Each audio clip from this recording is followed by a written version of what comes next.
Miss হবে না আপনার পছন্দের টিভি শো। দেখুন জি5 অ্যাপে একদম ফ্রি। আমি ঠিক করে নিয়েছি, ধমাল দাদাকে বাঁচানোর জন্য যা করতে হয় আমি তাই করব। তাতে যদি আমাকে 6 মাসের বিরতি নিতে হয় আমি তাও নেব।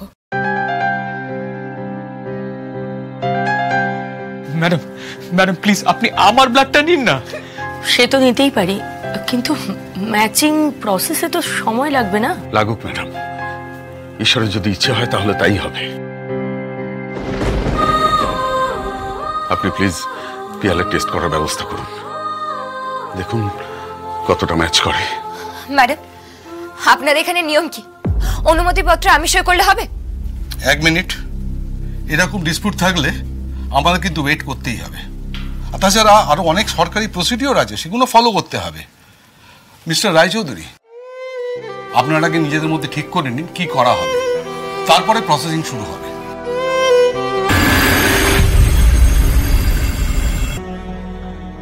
পত্তিজের দাদার উপর কেন এত ক্ষোভ সেটা এখন বুঝতে পারছি।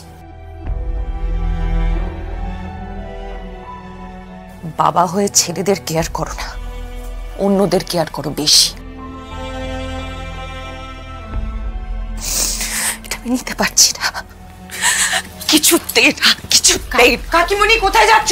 কাকিমণি, কাকুমণি, ও কাকুমণি, তুমি রাজি হয়ে যাও না। দেখো, একজনের প্রাণের থেকে তো বক্সিং বেশি বড় হতে পারে না। আমার ভেতরটা তোলপাড় করছে, বুঝতে পারছিস না মা? তুই আমাদের গর্ব রে, একমাত্র ঈশ্বরই জানেন এই অপারেশনটা হলে তুই আর খেলতে পারবি কিনা।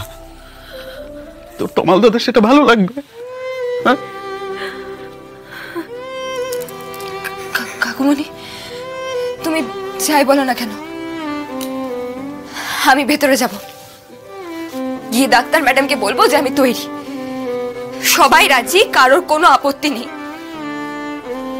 আজ যদি দেরি হওয়ার জন্য তমাল দাদার কোনো একটা বিপদ হয়ে যায়, তারপর আমি বক্সিং করতে পারবো তো? বক্সিং রিংয়ে উঠে দাঁড়াতে পারবো তো? বারবার মনে হতে থাকবে যে এই খেলাটার জন্য, এই বক্সিং এর জন্য আমার দাদার বিপদ হয়েছে। সেটাও তো ঠিক হবে না, বলো? আমি ভেতরে যাচ্ছি কাকুমণি, তুমি এসো।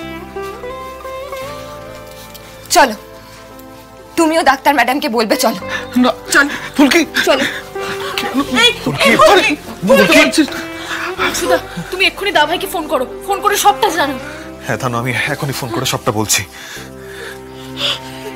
এই মেয়েটা না পুরো পাগল, জানিস তো? এত বড় একটা ক্ষতি করলো ঈশিতা, এত বড় একটা ক্ষতি করলো।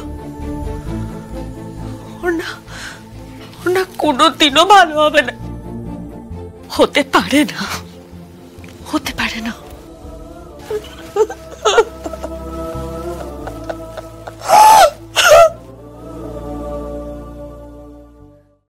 জি5 ডাউনলোড করুন আর সব এপিসোড দেখুন একদম ফ্রি।